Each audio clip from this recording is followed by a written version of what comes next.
thank you for coming onto the show today and the THS Review Alumni Podcast. So it's great to see you on the screen in many form, live, but also in a few of these pictures we got set up of you. So thanks for being here today.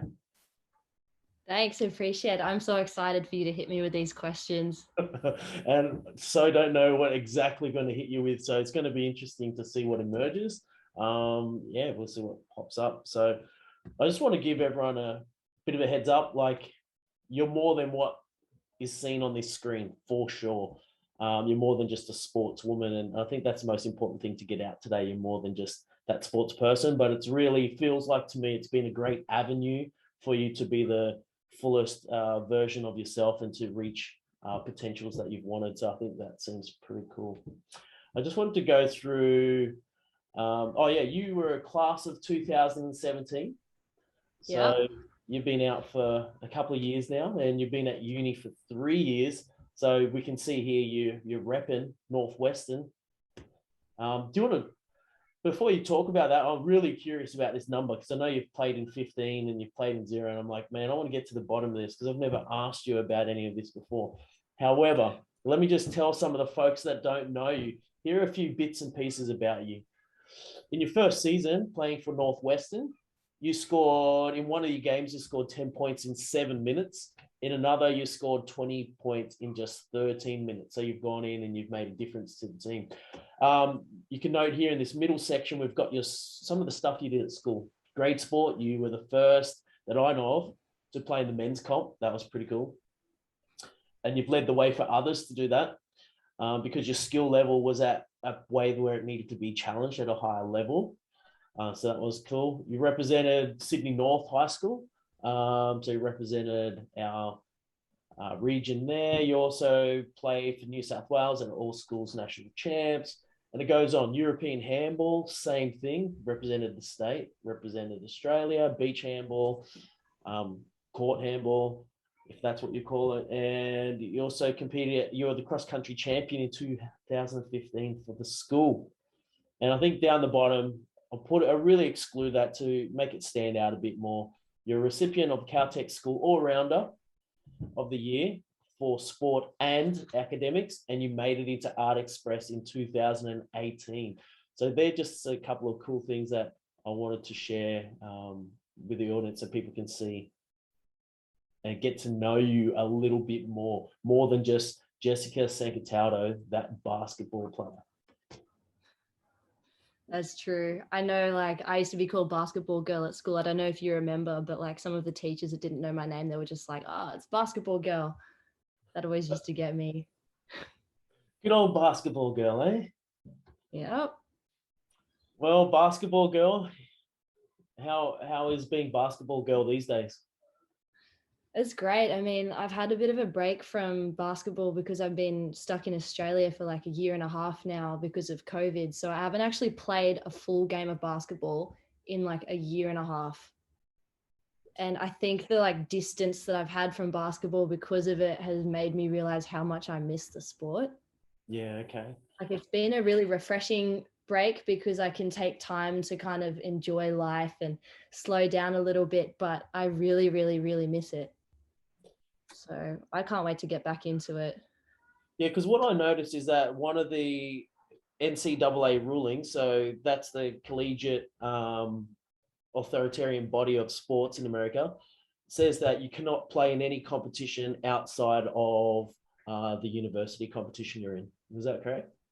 Yeah, that's true. So I haven't been able to play any competitions. I've been asked and invited to play with different teams and I can't. I'm allowed to train with some teams. So I trained with a rep club for a while and then now we've gone back into lockdown. So now I'm just training by myself outdoors and trying to make the most of it that way.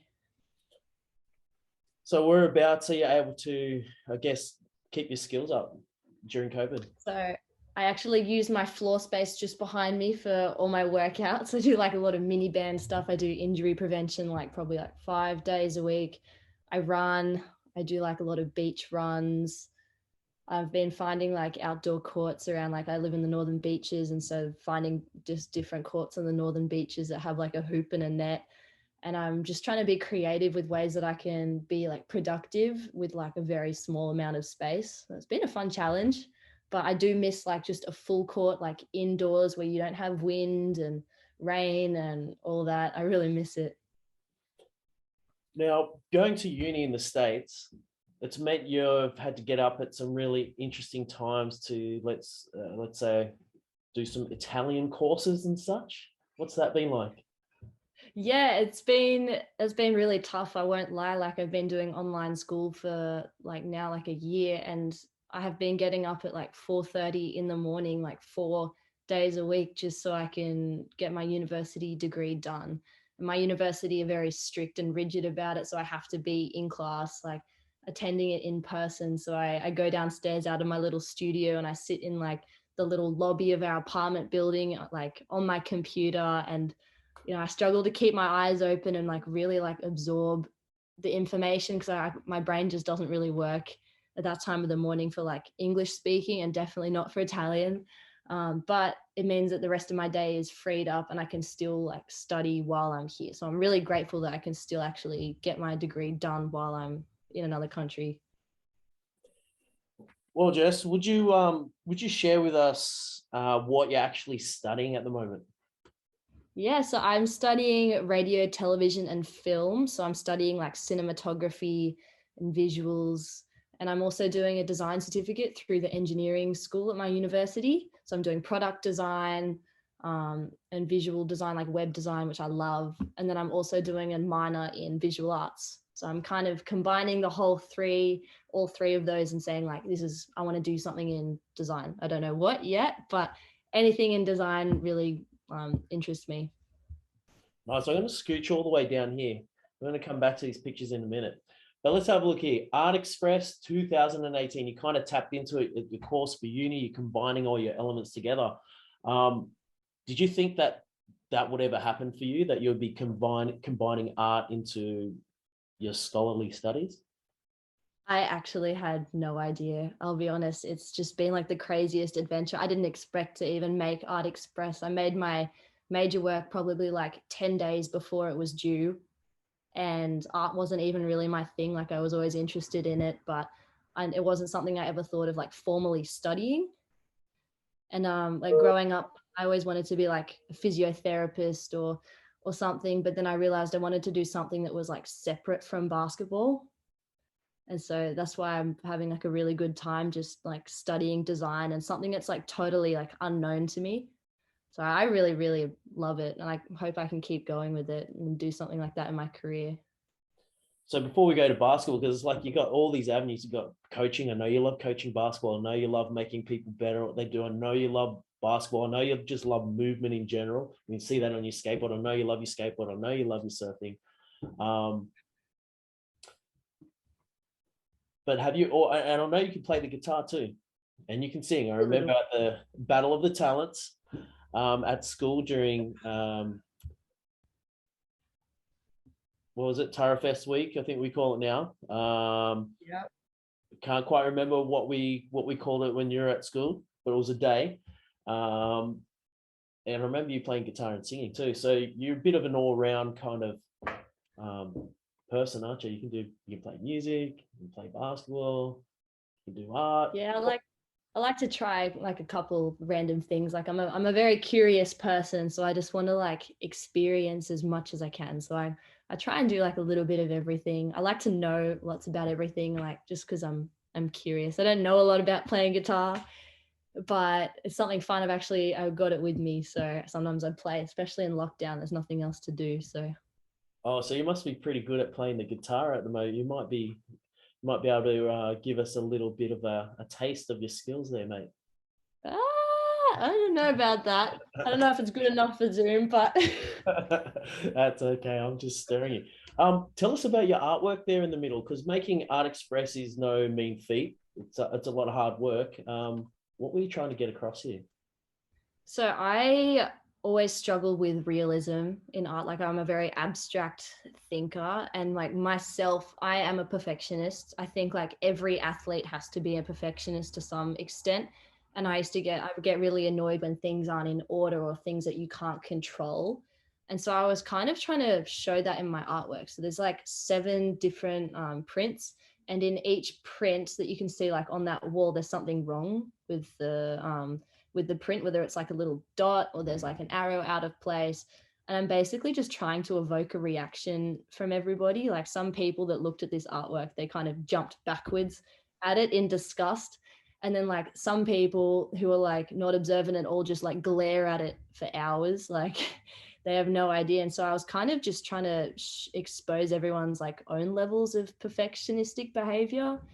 And then I've also got some 3D printed sculptures, which I made that kind of also reflect the same idea. So there's something wrong with each of those, but you have to kind of look around it. And so it's like a perfectionist medium, because 3D printing is like very exact, but it's also not exact in the way that it's been made. So I had a lot of fun doing this, but it was very rushed and I got it done in 10 days. And I don't recommend to anyone doing major works that you do it in 10 days because it's very stressful. So, all right, you got me thinking about. So, congratulations on making Art Express, by the way. That's just phenomenal. And yeah, how's your process diary reflective of your final product? Was that like scrambled together in the last 10 days, or was that more of the longer process, but the artwork itself kind of came about in 10 days? Actually, yeah, that's a great question. My process diary actually looks a lot more complete than I think where my brain was at with the process. It was like a fake it till you make it situation. And I did have the idea for like a long time. And I was trying to figure out how to show perfection and like how realistic I wanted to be. So I started off with my projects like photographing like different sugar cubes and different like pyramids and things, or I got like an array of like cookies or like Oreos, and I'd like half eat one of them and put it down on the page. But then slowly, I think my idea became more and more abstract. Like I didn't think there was a necessity to put something that was so realistic into it when it was all about like the idea and not specifically the object. I don't know if that makes sense, but I didn't actually start any of the actual prints or anything until like 10 days before it was due. And I was in America. I was actually playing basketball to get scouted to go to college. And I was trying to do my major work like in between games and when we had like some time to do like homework, but it was quite intense. You really got me thinking about like failure or imperfections because of your artwork, and it led me to think about this question. And the question I've got for you is, what is the biggest failure you've had in life that you're most grateful for, and why? That's a fantastic question. You know, I think, I don't know if I've obviously like missed out on like state teams, like New South Wales teams and things, but I don't know if I'd call them failures. I think that, I don't even know if it's like one specific event, but I think my biggest failure would probably be like, when I was younger, I wasn't very vulnerable. I didn't show my like vulnerable self, or I didn't really like to express myself the way I wanted to. And so like even my art, like my perfectionist art, I think was like the first step in like kind of trying to show it. And so I'm very grateful that it was like the first time that I tried to like express myself as a perfectionist, that it actually had like some really good effects. So I'd say like not being vulnerable was my biggest failure, because I didn't really get the help that I needed to like do things or like express myself like as I wanted to be. And it's very deep, but I think that's probably it. And isn't that the great thing about all artists? We can go to different mediums of music. It's about expressing oneself, isn't it? And sometimes you just don't ever know how long it's going to take to produce that piece that's going to resonate with the viewer, right?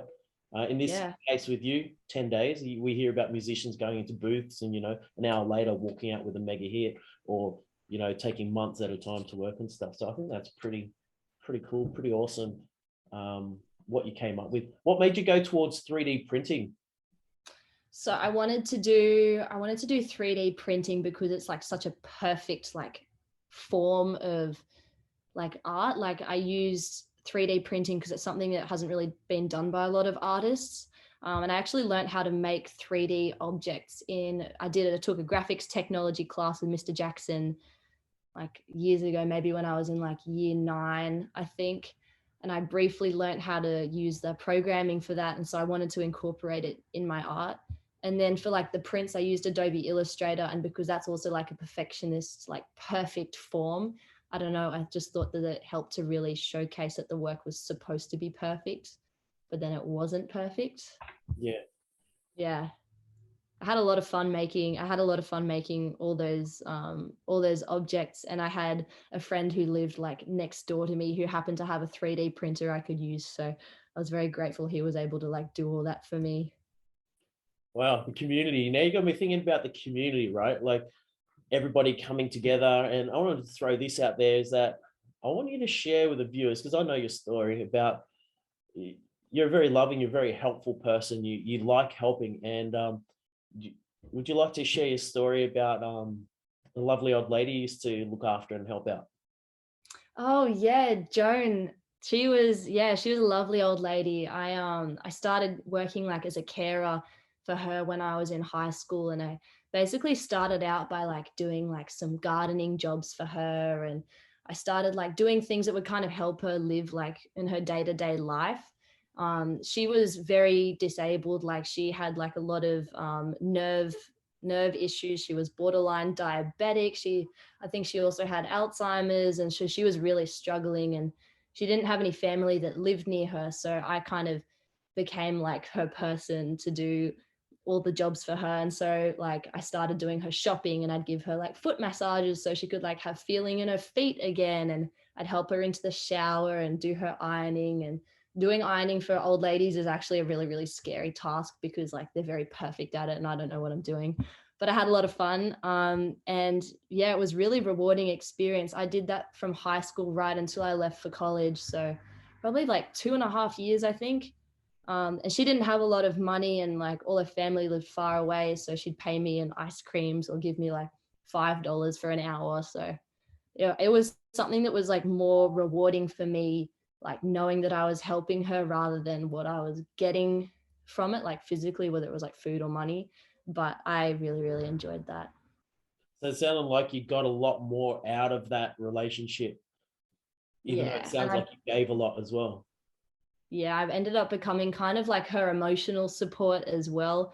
So like sometimes she'd just want a friend to watch like millionaire hot seat or whatever it's called. So I just sit there with her and like help keep her company. But I loved every minute of it. It was a great job. I'm really grateful I had that experience early as well. What was the key thought or experience that resonates with you from this moment?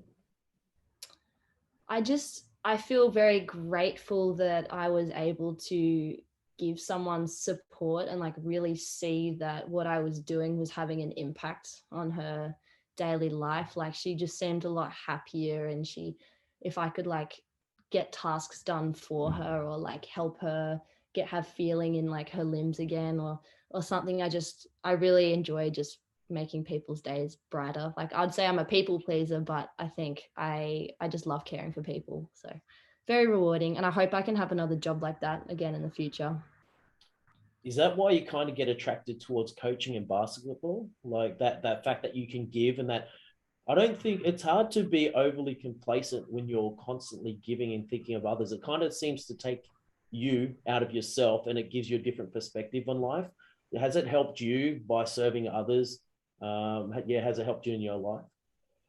Yeah, great question. I'm really glad you went into coaching because that's become like the huge thing in my life for the last like year and a half. And I'm very grateful for coaching because yeah, it's very similar to caring for people. Like I'm trying to help people grow as like not only just people, but like as basketball players. And I do feel like a responsibility to coach in Australia. Like there's not a lot of money that's given to sport here in New South Wales, like in basketball. And so I feel like I really want to help like development and give the kids like every opportunity they can to get where they need to be without like having to deal with like politics or bad coaches. Like I'm just trying to help them. And during lockdown, I've been making some videos, like skills videos, and sharing them online for players to try and like help them out and give them some guidance. And I've been running some strength and conditioning sessions on Zoom for my rep team, and I don't know, it's been a great experience. And I think it's kind of combining like wanting to care for people, but also like missing basketball because I miss it a lot. And I find that I can still learn a lot through coaching. And I learn from other coaches as well. And I love it. It's something I want to do, I think, like after I finish playing, or like when my body's had enough of basketball, I want to go into coaching like a lot more if there's enough money in Australia to do it. And if not, I'll go somewhere else in the world too. So I want to keep coaching in my life. Yeah, you really, for myself personally, I really feel like playing sport is like creating, it's like art. And I really love art because you can take things where you want, and having an opportunity like surfing, you can look at a wave and how it breaks. You can decide how you want to surf it and how you want to do it. And I feel like coaching is very much like that, where you get to use that creative art process to design and produce an outcome or a perspective for individuals. Have you found anything similar like that for yourself? Yeah, like I've found it in coaching. Like I do love the being creative. Like I'm trying to find different ways that I can engage kids, like to work on their game, like in small spaces. So I've been trying to do like dribbling drills in like 1 square meter, or things that you can do inside your house, or different like conditioning exercises. I love being creative and like developing my own basketball philosophy. Like every coach has their own way of looking at the game, and I've got my own coaching philosophy, but I'm still like drawing it from everybody else around me. So it's like, yeah, it's a great experience. And I'm sure you probably get the same from like teaching and so on, like just learning from the way that other people do things and deciding if that's for you or you want to take something in a different direction. But I just love it. I'm all around it every day. I coach every day of the week. Talking about coaching, mentoring, I want to hit you up about mentoring in a minute, but I have no doubt your lovely sister to your right, Emma, it Yeah. looks like you're coaching her there to go surfing or something. I am. That is the first time we went surfing together. She's always wanted to come try surfing with me, so she had to go. She had a lot of fun. Um, she always tells me that I'm bossy, but I'm the big sister, and the big sister's always like the mean bossy one. So I just let her do her thing on the foamy, and she had a great time. I don't get to see her at all actually because of lockdown. So we're trying to stay in touch with like texting and all that. So I miss her, and I hope we can go surfing before I go back to America. Look at that picture of you and her together making sweet music. She's on the harmonica, you're on the Wiggles. That's the Wiggles guitar. You know, it's the Wiggles guitar. I was obsessed with the Wiggles when I was younger. I always wanted to be Murray, the guitarist, the one that wore red. You Yeah. remember him? Oh, yeah. Yeah, I always wanted to be him, and I had a guitar, and I always wanted to play it. Oh, and my sister and I, we have matching pants. That's so embarrassing. Well, you've got Oh my sandals God. on too. You've got matching dark sandals. Yeah, I remember those sandals. I saw like a video of, I think, Steve Irwin one day, like on his TV show wearing sandals like that. And I wanted to be like Steve Irwin. So I wore those sandals every single day of the year. Didn't matter how bad they smelled, like I wanted to be Steve Irwin. And so those sandals stayed on my feet until I could not fit them anymore. Oh my gosh. That's a Steve throwback. Steve Irwin, mate, you would have been like the crikey king when you're in America, right? With the whole Australian accent. What were you getting thrown at when you're studying in the States? Oh, I get thrown like every possible thing. Like Americans, I love them, but they don't know a lot outside America. And I get asked things like, "Oh, do you have Wi-Fi in Australia? Or do you have roads? Or like, do you have giant spiders? And do you ride your kangaroo to school?" And like, obviously, if they're gonna give me stupid questions, I'll give them stupid answers. So I'll tell them like, "Yeah, we do," and I have a pet. I have a pet wallaby and stuff. But they ask me like, they say, "Oh, can you speak to me?" And I'm just like, "Hi, g'day, how you going?" But yeah, it's like fun at the start, and then I'm just like, okay, I'm annoyed. Let's just talk, because I think they listen to the individual words that come out of my mouth and not exactly like what I'm trying to say, if that makes sense. But I mean, it's still fun. They have so much fun listening to Aussies. Gives So you I'll be their source of entertainment. I don't mind. you're good for it. Back to the whole mentor thing. Who's been the greatest mentor, or one of the most influential mentors or people in your life? Great question. You know, I was trying to think of like a specific person in mind, but I don't know if there's a specific person, but there's a lot of people in like different circumstances and events that helped me. Like I had one basketball coach, his name was Dom, and we're still really good friends, and he was my one-on-one coach, and he kind of saw me when I was younger and was like, I believe in you, and he was like, you have to put the work in to play where you want to play. And I kind of just like took that and ran with it. I also had a lot of mentors, like even like my friend, like the way they dealt with hardships and so on. I kind of tried to learn from that, and I had a lot of like athlete mentors that kind of showed me how to look after myself better, like athletically, like with my diet and my recovery and all that. So I think it was kind of a combination of everybody, really. So it was like a whole group of support people that really played a difference in your life.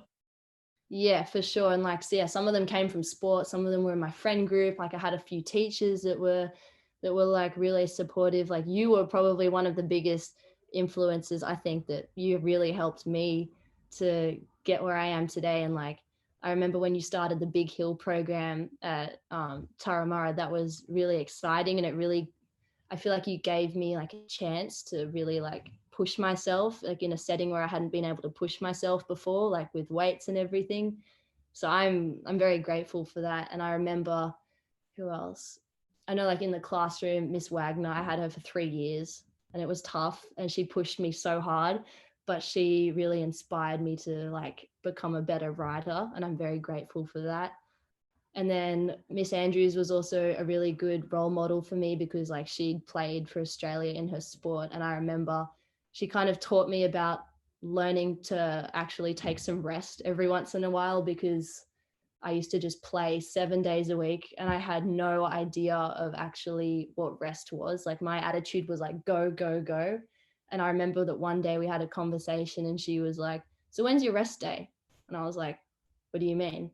And then I think from that moment, I was like, okay, I need to actually start looking after myself. And so, yeah, all those people were kind of influential and kind of just helped me to be responsible and look after myself. And I'm very grateful for all of them. So we're kind of here in this whole school section, right? And I'm going to just cruise down here to, bam, there we go. We've got you with Mrs. Vaz there and also Mr. Desiatnik. This is the handball era, right? That led into like beach handball and, you know, playing for Australia. I think down in the bottom right, you all took out second place there, I think. No, that was the national. Oh, the bottom right. Yeah, I Yeah. think that was second place. Yeah. And then this one here in the mid, the biggest one is where you guys took it out and got first place. Yeah. Mate, that's awesome, Matt. How did handball or having that experience, that's kind of like another bit to your saga, right? How did that help you in your life? I think handball, because I was already doing basketball so intensely, and then handball came along. Handball really was a test to see how I could prioritize things, because for a while I was doing basketball and handball like almost at like a national level, and I think that it just became so crazy that I ended up getting injured. So I like broke my wrist, I got stress fracture in my foot, I hurt my knee. And so I think handball really was a test to like see how I could organize my time, or like to really find what it was that I wanted to do like in the future, because I had both handball and basketball opportunities to play like in other parts of the world. Like I got invited to I was sponsored and I was asked if I wanted to play professionally in Denmark when I was still in high school. And then there was also the opportunity to play in college basketball. So handball really like helped me to decide what I wanted to do and be sure that I wanted to play basketball. I don't know if that makes sense, but yeah, I also really miss handball as a sport. Like I would have kept playing it if I didn't play college basketball, but we trained for over 20 hours a week in college. And so I wouldn't be able to do both. But like if I end up giving basketball away, like in the very far future, I would love to come back to handball or beach handball. And it's going to be an Olympic sport. I think it's going to be an Olympic sport for the 2032 games in Brisbane. So Yes. that's something that has recently just kind of given me like a bit of a kick and sparked my interest again. Sounds like the handball created, whilst it created a bit of turmoil for you. Was that term, and it sounds like that turmoil was important for a positive outcome in the end. Yeah, for But at the sure. time, Like, it mustn't have been easy to deal with, surely. no, it wasn't easy to deal with. And I hate letting people down. And I remember like every week I'd have to give up a few basketball trainings to go to handball. And then I'd have to give up a few handball trainings and games to go to basketball. And I remember I was kind of stuck in this limbo and I couldn't really develop my game in either sport. Like handball helps basketball and basketball helps handball, but I really couldn't like get better at both sports unless I chose one, just because I couldn't fully commit to either. And then beach handball happened. So I was doing indoor handball, beach handball, basketball, the HSC. I was trying to go to college. I had to sit my American exams, and then like just life on top of that. So you can imagine how crazy that was. It sounds pretty full on. How do you actually maintain well-being and health when there's so many things just coming at you? Like, where do you go for support, or just how did you deal with it? I actually, if I reflect on it, I didn't deal with it very well.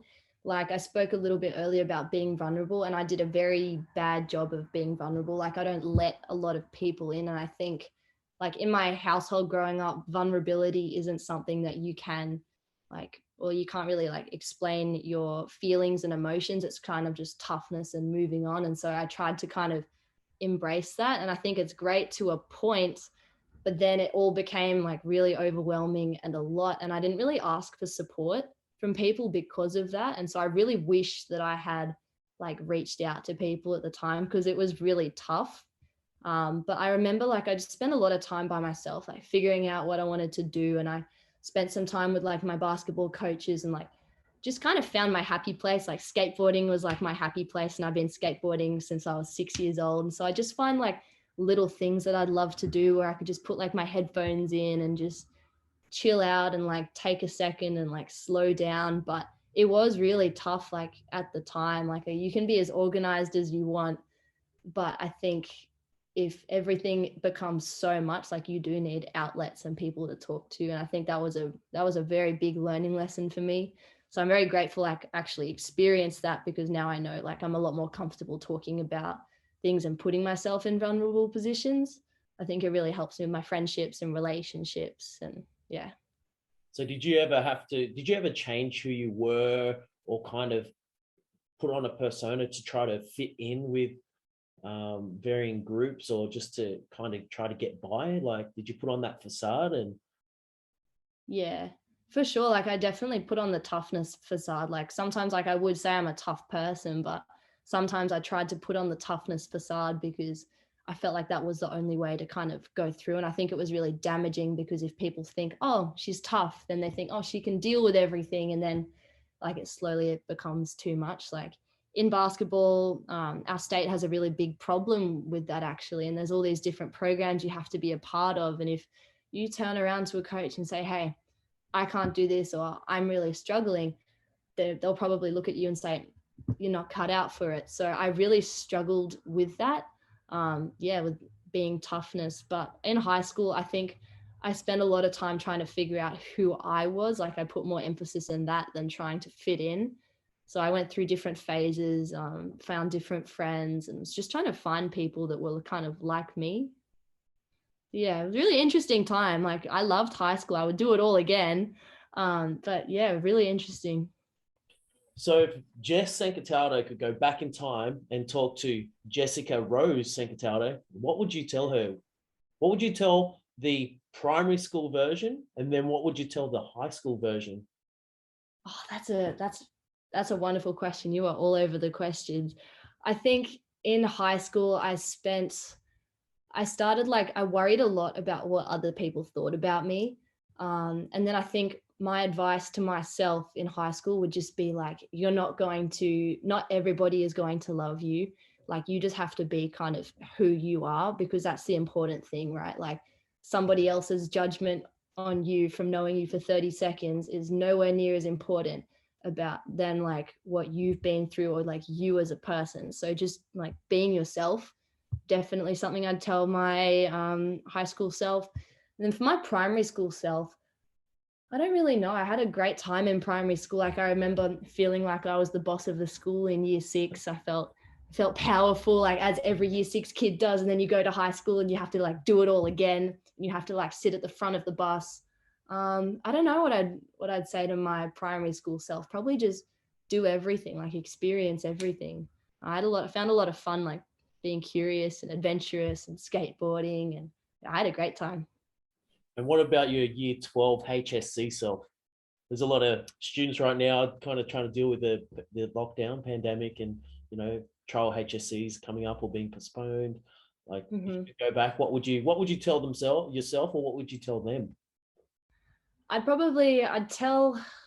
tell them to just take it one step at a time. Like it's really easy to look at all these things you have ahead and all these assignments, but if you worry about things that are in the future or that are out of your control, then it can get on top of you. So I would say to just take everything as it comes and kind of like be present in the moment. That's what I found was the best solution for me. I think that's still what's really working for me. Like as I'm balancing work and uni, I would say just take everything as it comes and you finish one thing and you go on to the next, because letting things that like in the future affect you now probably isn't like the healthiest thing.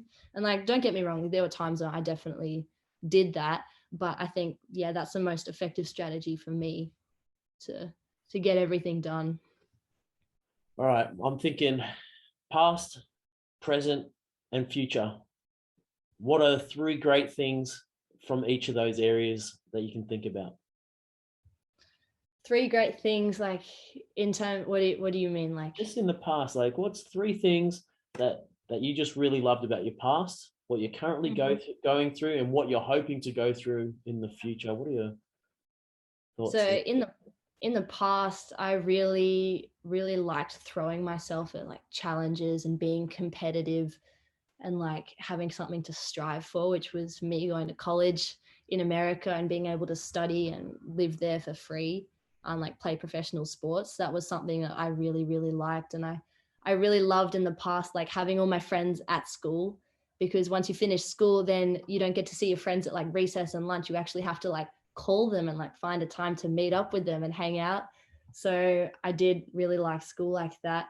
In the moment, I think I'm really enjoying, like, I'm very lucky that I live near the beach. I'm really enjoying lockdown so I can just chill out and I can have time to myself and I can kind of challenge myself in other kind of ways. Like I've gotten into surfing and I really like being really bad at it. Like I'm getting better and I can carve on waves. I can turn a little bit now, like I'm getting there, but I really like the unknown and just having no idea what to do and like that learning curve. It's something really exciting. I'm really persistent. So I'm out there like almost every single day. And then in the future, I'm really excited about just like finding what it is that I want to do. Like I have a few avenues that you mentioned, like art, I've got design, I've got coaching. I want to go and play professionally in Europe after I finish next year at university.